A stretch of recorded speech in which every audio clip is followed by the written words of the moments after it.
قریب شادی ہونے والی ہے، مجھے زوجہ سے قربت کا سنت طریقہ بتا دیں۔ یہ سوال حیا کے خلاف ہے اور میں حیا کے خلاف سوالات نہ پڑھتا ہوں نہ اس کے جواب دیتا ہوں، لیکن چونکہ یہ سوال بہت زیادہ لوگ پوچھتے ہیں تو میں نے ہمت کر کے آج یہ پڑھ لیا ہے، اور اس میں لوگ غلط گائیڈ بھی کر رہے ہیں، تو اس لیے میں اس کا جواب دے رہا ہوں کہ اسلام میں کوئی خاص طریقہ نہیں ہے اس کا۔ اس پہ فالتو کتابیں لوگوں نے لکھی ہوئی ہیں، پتہ نہیں کیا کیا، وہ ایسے ہی لوگوں کی آ رہا ہے۔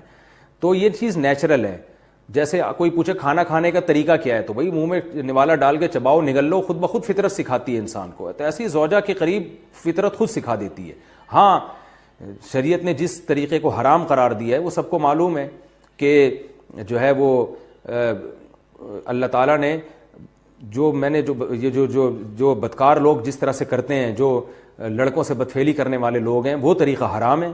تو باقی اللہ تعالیٰ نے میاں بیوی کا معاملہ رکھا ہے، ایک دوسرے کا لباس ہے، تو کمرے کی باتیں ہیں وہ جیسے چاہیں مناسب سمجھیں، وہ ان کا اپنا ذاتی عمل ہے، اس کا کوئی خاص طریقہ نہیں ہے، اور یہ نیچر انسان کو خود سکھاتی ہے۔ نہ یہ طریقے نہ کسی سے سیکھنے کی ضرورت ہے۔ بعض لوگ تو حد درجے کی بے شرمی کرتے ہیں، وہ شادی سے پہلے جو ہے وہ فحش فلمیں دیکھتے ہیں تاکہ ہمیں طریقہ آ جائے۔ یہ انتہائی درجے کی بےہودگی ہے، انتہائی درجے کی ایک لعنتی عمل ہے یہ۔ تو یہ کوئی خاص طریقہ نہیں ہے۔ میاں بیوی ایک دوسرے کا لباس ہیں، وہ جس طرح سے ایک دوسرے کو سیٹسفائی کر سکتے ہیں وہ کر لیں، تاکہ ان کی توجہ کسی اور طرف نہ جائے، وہ حلال کی تسکین ان کی بند کمرے کے اندر ہو جائے۔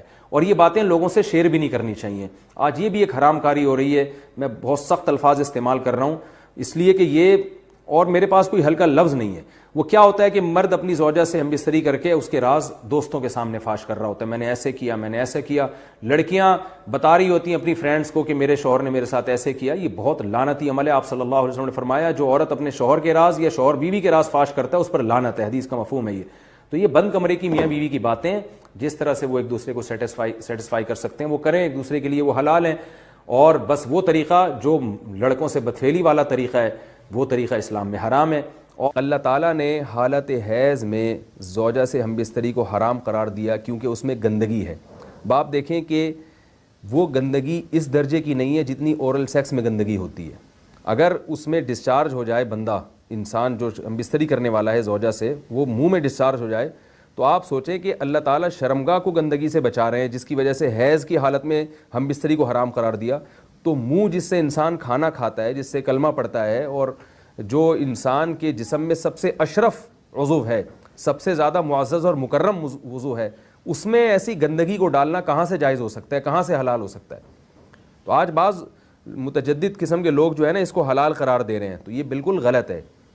تو یہ بات خوب ذہن میں رکھیں کہ اورل سیکس کے ذریعے اپنی خواہش کو پورا کرنا اس طور پر کہ ڈسچارج ہو جائے انسان عورت کے منہ میں، بیوی کے منہ میں، یہ بالکل حرام ہے، بالکل ناجائز ہے، کیونکہ منی ایک غلیظ اور ناپاک اور گندگی ہے اور ناپاک اور نجس چیز ہے۔